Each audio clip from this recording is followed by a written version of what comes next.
Que a graça do Senhor Jesus esteja sobre você, que a paz dele inunde seu coração. Que bom estar mais uma vez contigo, para juntos estudarmos a Palavra de Deus, sendo guiados pela lição da Escola Sabatina. Agradeço a sua companhia diária e também a sua colaboração quando você leva esse vídeo a outras pessoas, fazendo com que o Evangelho se espalhe. Obrigado de coração. Se ainda não é inscrito ou inscrito no nosso canal, se junte à nossa família do Lição Fácil. Se inscreva, é importante. Se você gostou do nosso conteúdo, não se esqueça de deixar o seu gostei. Vamos juntos à segunda parte da igreja como noiva de Cristo. É interessante essa ilustração, esse simbolismo que Deus faz, que o apóstolo Paulo faz, inspirado pelo Espírito Santo, é claro, do casamento do homem com a mulher, simbolizando o casamento de Cristo com a igreja. E deixa bem claro, veja, por exemplo, 2 Coríntios capítulo 11, versículo 2. Porque zelo por vós com zelo de Deus, visto que vos tenho preparado para vos apresentar como virgem pura a um só esposo, que é Cristo. Coisa interessante, no casamento naquela época era assim, havia o noivado, o primeiro passo era o noivado. Então, como é que acontecia o noivado? O indivíduo se enamorava de uma mulher, e para que ele pudesse avançar aí no relacionamento, ele precisava pagar um dote para a família dessa mulher, e aí sim, aí ele noivava com ela, né? Pagando mediante o pagamento de um dote. E você percebe que essa foi a linguagem que o apóstolo Paulo usa em Efésios capítulo 5 e o versículo 27, quando diz assim, maridos, amai vossa mulher como também Cristo amou a igreja e a si mesmo se entregou por ela. Olha aqui o dote. Então, aqui está o pagamento devido para que Cristo tivesse total direito sobre a sua noiva, que é a igreja. Ele a si mesmo se entregou para ela. Para quê? Para o verso 26, para que a santificasse, tendo-a purificado por meio da lavagem de água pela palavra. Olha que interessante. Esse é o primeiro passo do noivado. O segundo passo era a preparação da cerimônia de casamento, né? Então, você percebe que a noiva era preparada pelas damas de honra, pela própria família, purificando-a, lavando-a e adornando. Mas aqui, olha só, pela entrega de Cristo, pelo pagamento do dote, ele próprio, não são as damas de honra, não é a família da noiva, ele próprio quem a santifica e quem a purifica por meio da lavagem de água. Aí vai o terceiro elemento, que é a cerimônia do casamento em si. Aí a atenção de Cristo no presente tem em vista a apresentação da noiva como a bem preparada e finalizada para se encontrar com o noivo a fim de viver para sempre com ele. O verso 27 diz, para apresentar a si mesmo, olha só, apresentar a si mesmo igreja gloriosa, sem mácula, nem ruga, nem coisa semelhante, porém santa e sem defeito. Olha que coisa interessante, tá vendo? Então, o próprio Cristo prepara a igreja, o próprio Cristo purifica a igreja, o próprio Cristo lava a igreja e a torna perfeita, perfeita. Na verdade, essa é um desejo de Deus, né? Aqui em 2 Coríntios que nós lemos, diz lá que eu tenho preparado, né? Eu vou ler novamente o texto.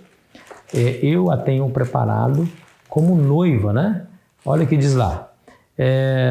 Porque zelo por vós com zelo de Deus, visto que vos tenho preparado para vos apresentar como virgem pura a um só esposo, que é Cristo, né? Se você for lá, por exemplo, em Colossenses, no capítulo 1 de Colossenses, nós vamos ver assim, o apóstolo Paulo vai nos dizer assim, escute bem. Agora, porém, vos reconciliou no corpo da sua carne mediante a sua morte, para apresentar-vos perante ele santos, inculpáveis e irrepreensíveis. E o verso 28, o qual nos anunciamos advertindo a todo homem e ensinando a todo homem toda a sabedoria, a fim de apresentemos todo homem perfeito em Cristo. Então você percebe que esse é o ideal, esse é o objetivo, é fazer com que a igreja, de fato, se torne uma igreja que mais se pareça com o caráter do seu noivo, que é Cristo. Cristo é perfeito, a igreja vai andar nessa direção. A direção de purificação. E é o próprio noivo quem faz esse trabalho. Naquela época, o casamento acontecia de maneira diferente do que acontece hoje. Geralmente era um cortejo noturno. O noivo saía da sua casa para ir à casa da sua noiva. Então eles, nesse trajeto, os amigos, os parentes do noivo faziam um verdadeiro cortejo ao som de músicas, de trombetas e tal. E ali eles saem convidando as pessoas. E aí se encontra lá na casa da noiva, que a toma para si, coloca na sua carruagem e volta para a casa do noivo, que era o futuro lar dos dois, onde ambos viveriam como marido e mulher. E enquanto eles estão fazendo isso, enquanto eles estão vindo, a noiva lá está se preparando e se espera que quando o noivo chegar, a noiva esteja preparada, certo? Mas veja que é o próprio Cristo aqui, a simbologia mostra que o próprio Cristo é quem está envolvido pessoalmente na preparação dessa igreja para que ela de fato se apresentasse ao noivo sem rúculas, sem rugas, sem manchas, mais perfeita e sem defeito, né? Como diz aqui no capítulo 5, a partir do versículo 27, para apresentar a si mesmo igreja gloriosa, sem mácula, sem ruga, nem coisa semelhante, mas santa e sem defeito. Então, a noiva pronta se encontra com o noivo, aí vem novamente o cortejo até, no caso, o noivo, e ali tem uma semana de festas, onde todos os convidados fazem parte ali daquela alegria, aquela felicidade, e no final daquela semana acontece, de fato, o casamento. Né? Coisa interessante. O próprio Cristo que apresenta a si mesmo a noiva, né? E quando Paulo faz isso, ele faz em referência a esse grande cortejo, o momento da apresentação. E ao fazê-lo, mostrou um retrato comovente do retorno de Cristo como uma futura cerimônia de casamento, quando o longo noivado entre a igreja e Cristo terá se completado e acontece de fato o casamento. E aí estaremos para sempre no céu.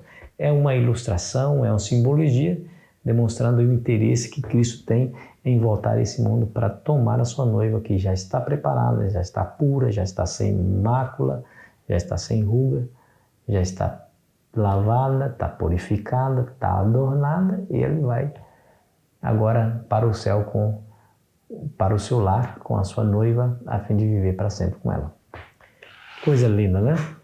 É impressionante aí a riqueza de detalhes, né? E a cultura hebraica.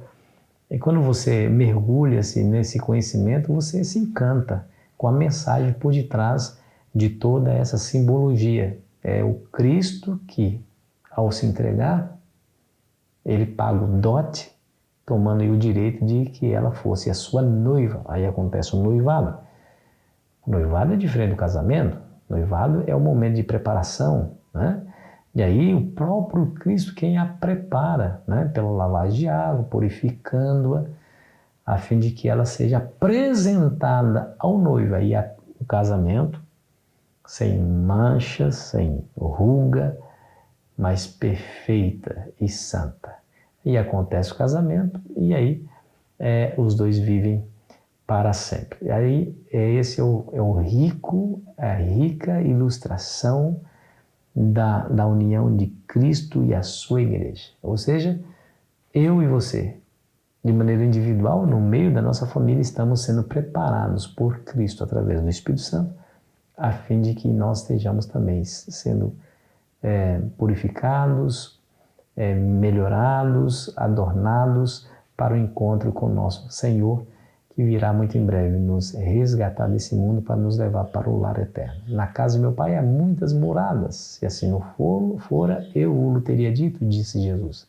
Eu vou preparar-vos lugar, e quando eu for e preparar-vos lugar, voltarei outra vez para vos receber para mim mesmo, para que onde eu sou estejais vós também. Percebeu? Jesus veio a esse mundo, se entregou, derramou seu sangue, pagou o dote, adquiriu o direito de noivar com a sua noiva. Aí ele foi para preparar um lar, para depois voltar a pegar a sua noiva para levar para o lar já preparado, a fim de viverem eternamente. Aproveite esse tempo que se chama hoje para avaliar a sua conduta diante de Deus, como é que está a sua pureza, o pensamento, as palavras, as ações. Permita que o Espírito Santo age em você e que Ele tome controle da sua existência, a fim de que você possa, de fato, se preparar para esse grande momento, o momento da vida do noivo, para levar a sua noiva para a eternidade. Que nós estejamos prontos. Vamos orar?